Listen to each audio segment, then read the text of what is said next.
This is my review of the Nikon Z series S-Line 24 to 70 f4. Yes, the f4 and not the 2.8. So before we get into the actual review and the thoughts on this lens and using it this past wedding season, I first have to address the fact that I got an f4 lens, which it was kind of surprising to myself. I didn't expect to choose something like that. I don't think I've ever bought an f4 lens before. It just seemed kind of wrong. Like, why would you get an f4 when there's a 2.8 available? It just was like, why? I've never seriously considered an f4, so this was new to me. To sum up why I chose an f4 instead of a 2.8, I didn't need the 2.8. I just didn't need it. Ooh, I was a little scared almost because I was like, well, what if I need it in the future? Or what if there's a moment I need the 2.8 and I don't have it? But it came down to this. I didn't want to let myself have the option of a zoom lens that has 2.8. And that was the key part for me choosing between the 2.8 and the f4, was because I was looking for a very specific type of lens for my wedding workflow, and the 2.8 didn't fall under that category. I had a couple holes in my wedding day that I needed to fill, and that is because I shoot everything practically on my 50mm 1.2. I will talk about that thing all the time, happy to do it. I've already done a full video review on it, and there are times where I need a little bit more than that. And so the areas that I needed it was group photos where I could no longer step far enough back to get everybody in, large room shots. There are some times that I just needed a big old wide lens to be able to get everything in. Why didn't I get the 24 prime lens, which is a 1.8? Why didn't I get that instead of this? Generally, if I don't have to shoot at 24, I won't. And so that's why I want to be able to, if I can shoot at 35, I want to be able to shoot at 35. If I'm going to shoot at 50, I'm not going to use this lens. I'm going to use my other lens. And there's something that unifies those three reasons for me. At no point do I need a 2.8 while I'm shooting pretty much a landscape shot of a church or a reception. I need that thing to be at f8. If I'm doing a big group shot, I'm not gonna be shooting at 2.8. I'm gonna be shooting at least f4. At no point would I need it to be the 2.8. And so that was the main consideration for me. But Luke, why don't you just have the option, right? And that's what I was thinking. What, like, don't you want the option of the 2.8? Don't you want that nicer lens? Like, what if you need it? And that is the key, and I've talked about this a few times before, and I will always talk about this on this channel, is options are not always your friend. Options create choice fatigue, and I don't need any more fatigue on a wedding day.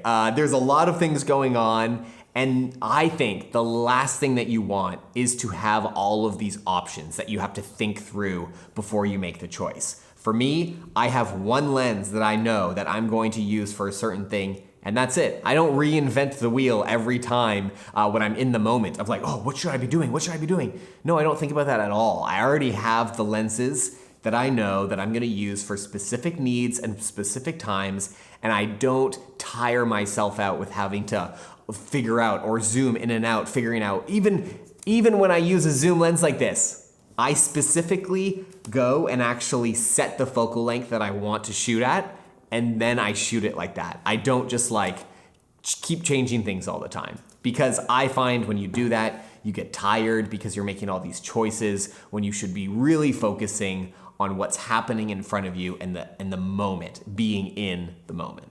Okay, so let's get to the actual review of this thing. There's 4 areas that I want to talk about. Number 1 is size and weight. So this thing compared to the 2.8, this is 500 grams, 1 pound, 2 ounces. Now, the 2.8 version of this thing it's not double, but it is more. It's 800 grams or 1 pound and 13 ounces. There definitely is a weight consideration. There is also quite a big size consideration. So the thing that I love about this lens is, look at this thing. It is small. I love that they added this option where there's this kind of extension or I don't know what exactly you would call it, but it retracts. So when you're not using it, so like here's 24 millimeters, and then you can actually keep twisting it and the lens compacts down to even a smaller size. This was huge for me as I was deciding which lens to get, because I was looking for something that I didn't need all the time. Or there would be a situation where I didn't even know if I did need it, but I would grab it just in case I was doing formal portraits and there ended up to be a huge group photo that I can't shoot on my 50. I need to be able to put this in a small pouch, or I have put this in my pocket before. It stretches out and it's kind of intense in your pocket, but it's possible. And that is amazing if you are not using this as your primary lens and you need to be able to just bring something else with you to give you lots of range without having this massive lens. And I had a 2.8 in the previous Nikon system. That thing was huge and it was heavy. And I know the newer one isn't as big and it isn't as heavy, but it's still a big lens and it's still a heavy lens. Number 2 is price. This is also a real consideration. The 2.8 is about double the price of the f4. And if you get this lens as part of a kit, which is impressive that it's a kit lens. I used to steer everyone away from kit lenses and be like, don't ever buy anything that's part of a kit. But I do believe they sell this as a kit lens. And I think if you do that, you even save, a few $100 off the price of the lens, which I didn't do. So I feel like I paid a premium for this thing, which I don't love, but it's okay, I'll survive.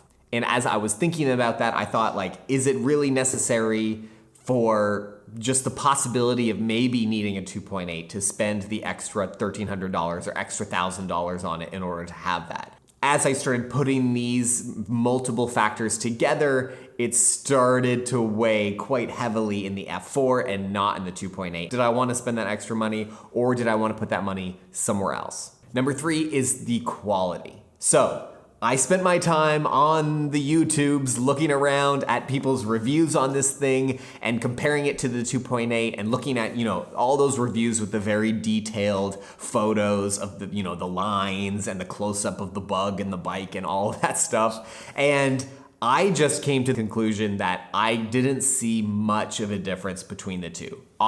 Yes, there's some clarity differences, but for being at f4 and being at f8, what I was looking for, I just wanted a sharp, clean lens. And this is not your average kit lens. This is not the lenses of the past. This thing is sharp, it is clear, it is a professional level lens. And I was really impressed with the stats that I saw, the comparisons that I saw online, and I felt confident that if I got this lens, I would get that professional quality that I wanted. And the last thing is the ISO capability of your camera.